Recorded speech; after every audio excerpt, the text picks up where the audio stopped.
And thieves in the street.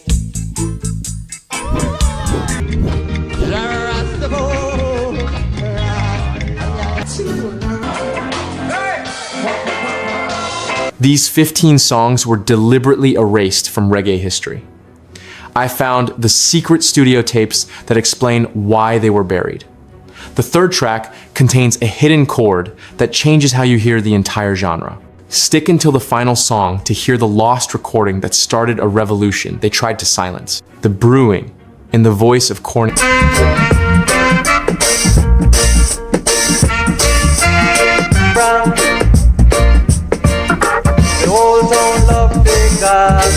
Mel Campbell, whose falsetto could slice through a rhythm like a blade sharpened on prophecy. When he stepped into Bunny Striker Lee's studio to deliver what would become the Gorgon, the walls seemed to tighten, as if bracing for a force of nature. Campbell sang not as a gentle crooner, but as a man possessed by a myth older than the city itself, the warrior who steps into the dance hall without fear, whose presence unsettles the wicked and energizes the righteous. The rhythm rolled beneath him like a slow march toward confrontation, and every note he pulled from his chest felt like a declaration that no system, no oppressor, no rival could silence a man who knew the depth of his own power. But before Campbell could turn his falsetto into legend, the streets had already been echoing with the restless questions posed by the Heptones, whose book of rules floated into the Jamaican consciousness as an unassuming meditation on how to live a righteous life. Leroy Sibbles and his brothers in harmony weren't preaching. They were reflecting, almost whispering, as if they stood before a dusty old manuscript of humanity's forgotten principles. Their voices layered like stained glass, turning morality into melody, hinting that the real revolution begins not with marching feet, but with disciplined hearts. In an era when dance halls throbbed with escape and celebration, the Heptones dared to slow the pulse and ask, what rules guide a people betrayed by systems, ignored by politicians, and left to find their own light? A different kind of fire, though, burned inside Junior Mervyn, whose haunting falsetto drifted across the island like a warning no one wanted to hear. In the street.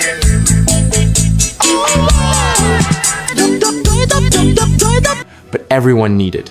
When he recorded Police and Thieves with Lee Scratch Perry, it was as if the two men cracked open a hidden chamber inside reggae, a realm of smoky dread, hypnotic groove, and prophecy.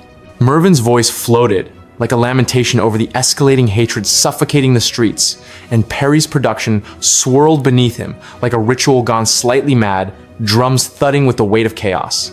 The song traveled far beyond Jamaica's borders, but those who heard the original knew it wasn't just music, it was a mirror held up against a society unraveling at the seams. Yet even as Mervyn lifted warnings into the atmosphere, a rougher, more defiant energy was taking shape in the voice of Big Youth. His declaration that every man, yes, including the most downtrodden, the most overlooked, the most dismissed, is a star, wasn't mere bravado. It was a philosophy forged in the crucible of survival.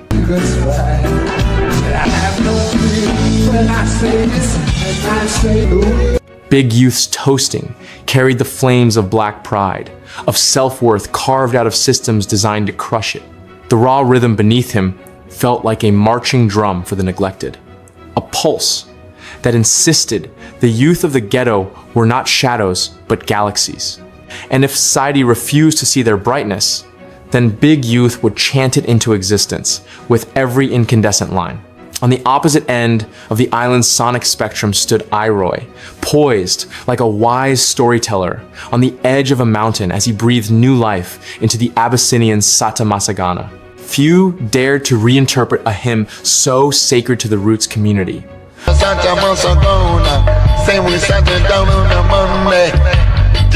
But Iroy did not imitate, he transformed. His voice moved like a seasoned griot weaving parables into a well-known rhythm, turning the hymn's solemnity into a space where commentary, reverence, and creativity collided. The familiar melody remained as steady as a heartbeat, but Iroy's presence over it was lightning brief, brilliant, impossible to capture in full. It was proof that Jamaican music was not static, but ever shifting, a living organism fed by reinterpretation and reinvention. Long before these spiritual reinterpretations, the Ethiopians had already mapped a different doorway into reggae's evolution. Their spirited train to Scaville bordered the edge between ska, rocksteady, and the reggae that would soon take over the world.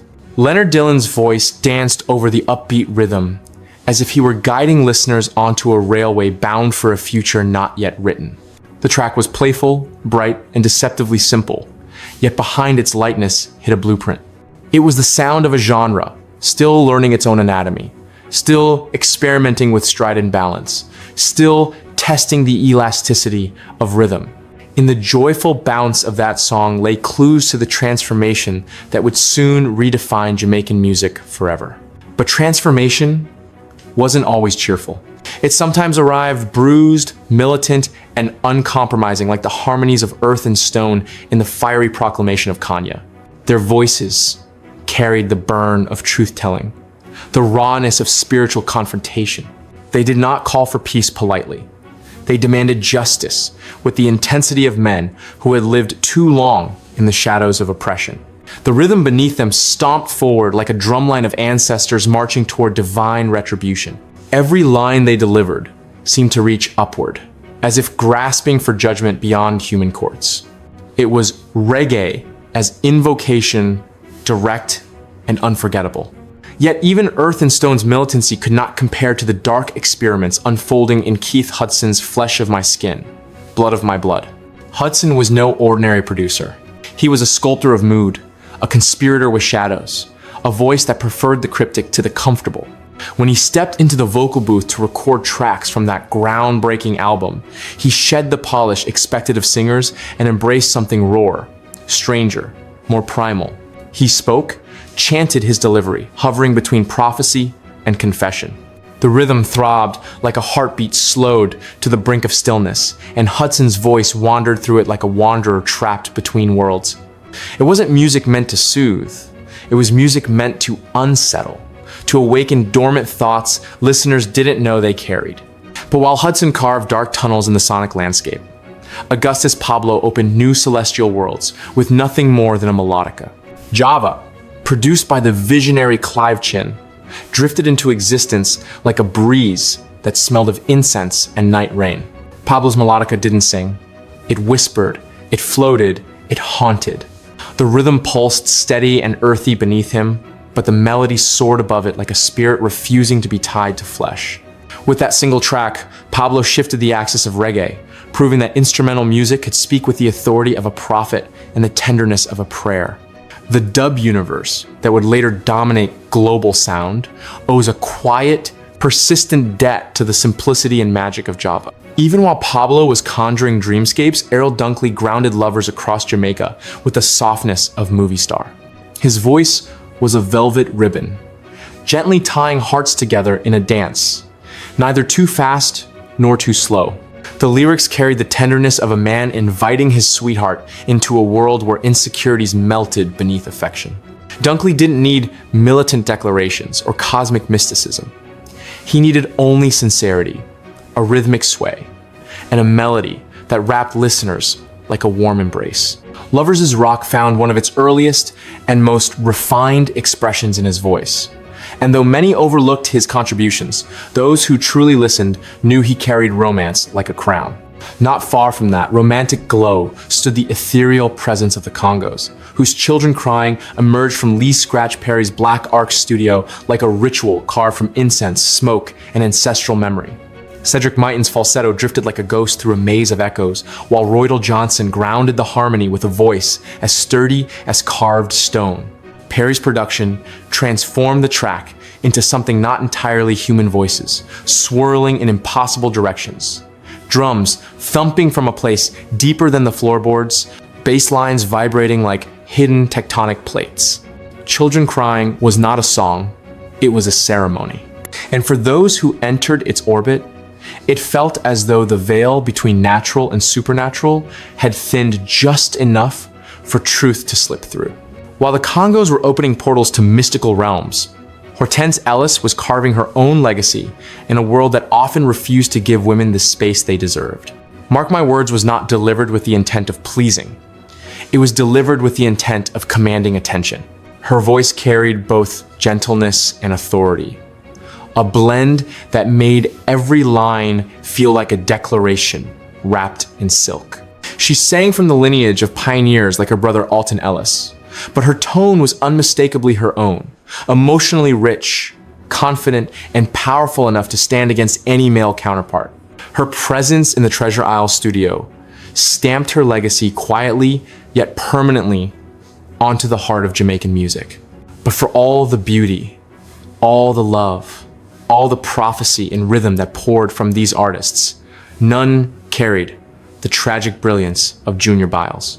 Fade Away was more than a song. It was the audible echo of a man wrestling with both society and his own mind. Recorded during a period when Byles was battling the early signs of severe mental illness, his voice trembled with a vulnerability few artists have ever captured.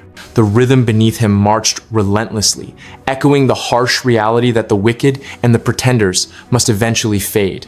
But Byles did not deliver the message with arrogance. He delivered it with a kind of mournful certainty, as though he stood halfway between hope and despair. His pain was not theatrical, it was real, carved into every trembling line, every strained breath. If there existed a single track that embodied both the triumph and the tragedy of reggae's raw golden era, it was this one. Yet these songs, though scattered across different studios, different years, different moods, seem to speak to one another across time. The righteous flames whispered of unity. Big Youth argued for self-worth. Earth and Stone demanded justice. Junior Mervyn warned of hatred. Augustus Pablo reached for transcendence. Horton Ellis insisted on emotional truth. The Congos lifted spiritual lamentations. Keith Hudson plunged into psychological depths. And together, though none of their tracks dominated global charts the way mainstream classics did, they formed an underground constellation that shaped the very soul of reggae. The world tends to remember the anthems that dominated airwaves, but the heartbeat of Jamaican music was never in the obvious places. It was in the cracked voices of men battling their demons, the uplift of harmonies recorded in rooms no wider than a bedroom, the experimental notes pulled from unexpected instruments, the chants of DJs who believed words could alchemize despair into empowerment. Now you know the hidden canon. Which song felt like a discovery you were never supposed to make? Name one modern artist who carries the same obscure spirit. Drop your answer in the comments below. Follow for the next list of forbidden music they kept in the vault.